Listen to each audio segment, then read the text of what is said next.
Hey guys, welcome back to the channel. We're reviewing The Legend of Ochi today. So I saw this movie not long ago.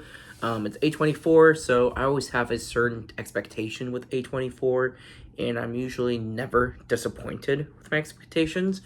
And so this was another really cool film. This sort of a heartwarming, more sort of almost slower tone emotional story versus the sort of weird and out there stuff that A24 is usually typically known for. So this one was definitely different and definitely had its quirks of being in an A24 movie.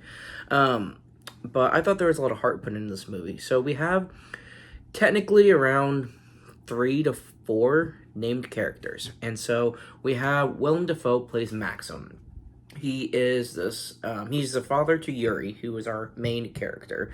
And then you have Finn Wolfhard plays Petro, who he's not Maxim's son, but Maxim sort of takes on these kids as part of his sort of private army, I guess. There are a lot of parents that lost loved ones or friends to the Ochi, which are these monkey creatures within this movie. And so Maxim is sort of giving these children, saying, here, make something of my boy, train him to become a soldier, a fighter, to kill these Ochi. This village where all the characters live in is basically a village versus Ochi. That's the story. So the plot was not hard to grasp at all. This was a very easy to follow film, very easy to follow plot. So as opposed to other A24 stories that are more complex, this was sort of a just sit back and relax and just watch the movie for what it is. It didn't require too much thinking power to understand the complexities of the plot or anything.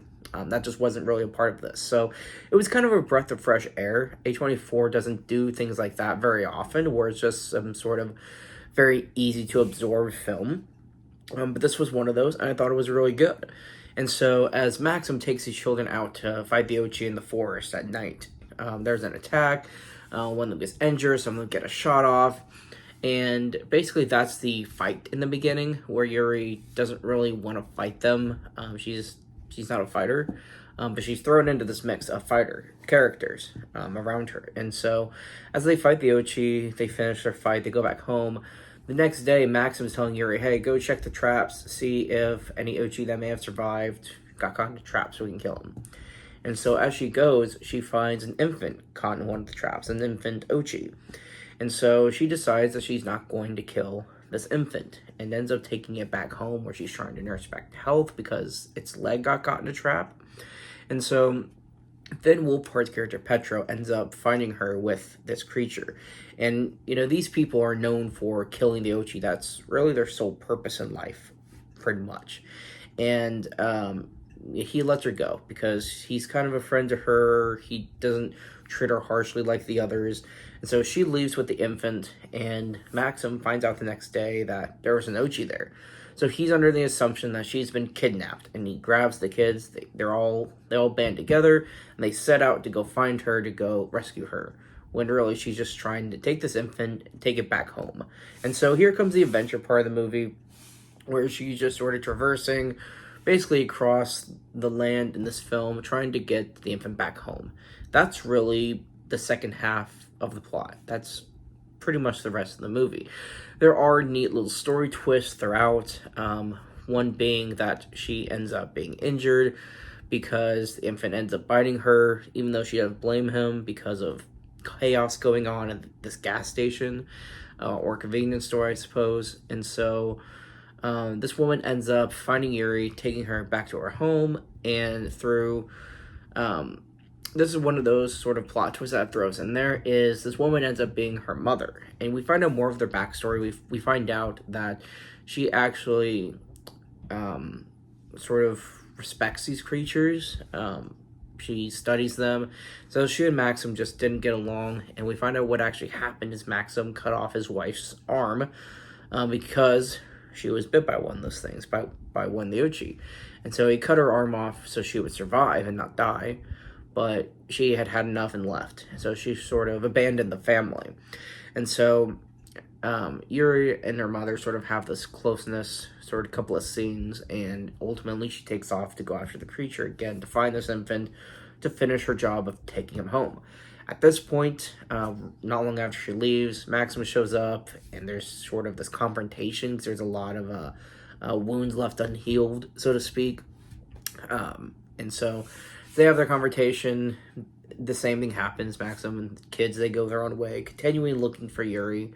And except now they know where they're looking because there's a map at Yuri's mother's house. Yuri has seen the map. She knows where she's going. Maxim now sees the map. He knows where he's going.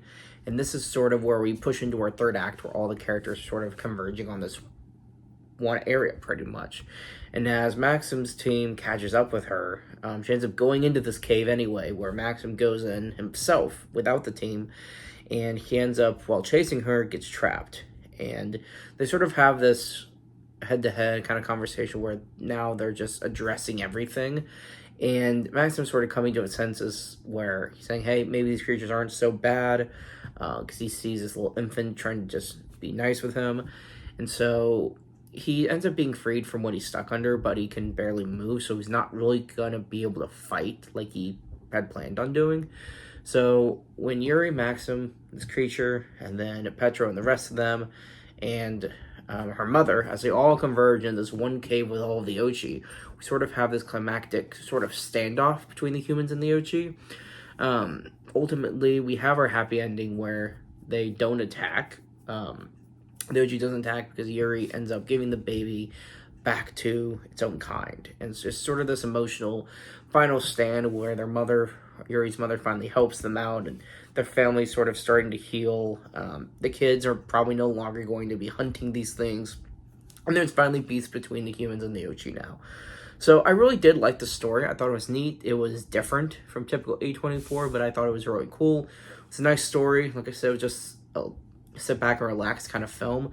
So I really enjoyed it. If you saw the trailer, you have an interest, I'd say go and see it. I liked it. Thanks for watching, guys, and I'll see you next time.